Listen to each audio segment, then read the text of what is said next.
여러분 안녕하세요. 우연역설원 우연도인입니다. 지난 시간에는 부적에 대해서 좀 포괄적인 사항들을 일단 알아봤는데요. 오늘은 그 부적에 대해서 좀 더 집중적으로 하나하나 알아보는 시간을 가져보도록 하겠습니다. 지난 시간에 부적에 대해서 부적 재료에서부터 기가 형성되어 나온다고 했는데 과연 어떠한 재료를 사용해서 그러한 기가 흐르게 되는지 한번 알아보는 시간을 가져보도록 하겠습니다. 그리고 부적을 쓰는 기본 재료인 경면주사와 괴황지, 그리고 그 경면주사로 괴황지에다 부적을 쓸 수 있게 해주는 부적용 기름, 그리고 그 기름에 첨가되는 보조적인 재료인 용내향에 대해서 함께 알아보는 시간을 가져보도록 하겠습니다.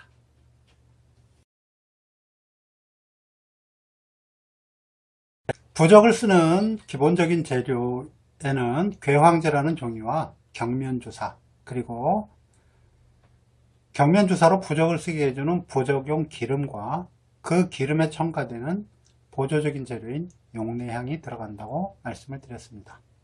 우선 경면주사에 대해서 알아보는 시간을 갖도록 하겠습니다. 경면주사라는 이름은 거울처럼 반짝이는 붉은 모래라는 뜻으로 주사, 진사, 단사, 광명사, 경면주사 등으로 부르게 됩니다. 경면주사는 황화수은이라는 광물질로 이루어졌고요. 황화수은이라는 것은 황과 수은이 결합된 물질이라는 뜻이 되겠죠. 이러한 광물적인 특색에서의 어떤 그런 과학적인 부분보다는 이 돌이 왜 기가 강하게 나오는가에 대해서 우선 알아봐야 될 것 같습니다.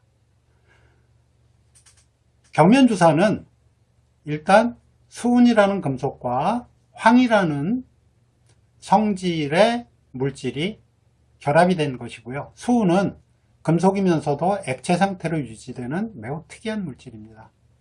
특히 음양의 기운 중에서 음이 아주 강한 극음의 상태인 음기운의 대표적인 물질이 되겠습니다.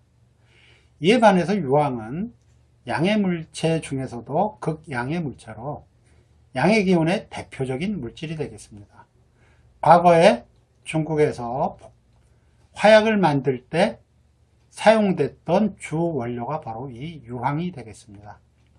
이렇게 양의 기운의 대표적인 물질과 음의 기운의 대표적인 물질이 합해지면서 음양의 조화를 통해서 탄생을 한 이 경면주사는 매우 강한 기가 흐르게 됩니다. 즉 음양이 서로 조화를 이루면서 극음과 극양이 만나서 새로운 물질이 탄생되면서 음양의 조화를 맞춘 그러한 물질이 되기 때문에 음양이 맞지 않는 곳, 특히 음이 강하거나 양이 너무 강한 곳에 경면주사를 사용을 하면은 그 음양의 균형이 맞지 않는 것을 전부 다 맞춰주는 그러한 역할을 한다고 보시면 되겠습니다. 그래서 음기가 강한 곳에 혹은 양이 너무 강한 곳에도 이 경면주사를 사용한다, 이렇게 보시면 되겠습니다. 경면주사가 나는 곳은 세계적으로 몇 곳 되지 않고요. 그 중에서도 중국에서 많이 생산이 되고 있는데요. 경면주사를 잠깐 보여드리겠습니다. 지금 화면에 보이시는 이것이 바로 경면주사 원석인데요. 돌이 좀 많이 크지요. 여기 종이 위에 잠깐 내려보겠습니다. 네. 크기가 상당히 큰 경면주사에 속하는 것이고요. 일반적인 경면주사는 이런 형태다. 두 번째의 형태고요. 이 두 번째 형태와 마지막으로는 이런 가루 형태가 나타나게 되겠습니다. 이 돌 상태의 경면주사를 여기다 놓고 이 도구에 놓고 계속 갈아서 갈게 되면 저런 가루 형태가 되고요. 저 가루 형태에다가 부적 기름을 섞어서 이런 식으로 개어서 이것으로 부적을 쓴다, 이렇게 보시면 되겠습니다. 경면주사는 굉장히 질이 좋은 경우에는 순금보다도 비싸다 혹은 금의 가격과 비슷하다라는 얘기를 많이 했고요. 최근에는 중국과 동남아 지역 등의 무역 거래가 활발해지면서 가격이 좀 낮아지긴 했지만 아직도 매우 비싼 재료다 라고 알고 계시면 되겠고요. 붉은색 안료로도 사용이 되었고요. 궁궐이나 절의 단청으로도 사용이 되었던 그러한 물질이고요. 목재의 경면주사를 사용을 하면 벌레가 생기지 않고 집에 수맥이 흘러 병이 생기는 경우에도 경면주사 부적을 사용하면 수맥이 차단되며 도장을 찍을 때 사용되던 인주의 재료로도 경면주사가 들어갔었습니다. 비중이 약 8 정도, 즉 물의 8배의 무게를 지닌 매우 무거운 물질이고 철의 비중이 7.8, 구리가 8.9니까 철이나 구리 정도의 무게를 가지고 있다. 이렇게 보시면 되겠습니다.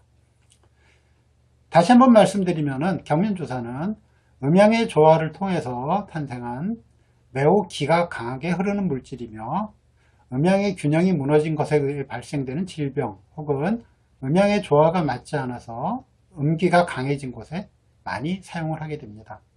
즉 음기의 대표적인 기운인 귀신을 쫓아내는 데 사용을 하게 되고요. 놀라고 두려워하는 마음을 진정시키는 데 사용하는 한약재로도 사용을 했습니다. 그러나 한약재로 사용될 경우에는 경면주사가 지닌 중금속이라는 독성 때문에 수비라는 과정을 거쳐서 사용을 해야 되며 수비를 한 경우에도 매우 신중하게 사용을 해야 됩니다. 수은의 중독 위험이 있기 때문에 약재의 사용은 가급적 피하는 것이 좋다는 것이 제 개인적인 의견입니다. 또 경면주사는 붉은색을 지니고 있고요. 붉은색은 오행 중에서 양의 기운의 대표적인 화기운을 의미하는 색입니다.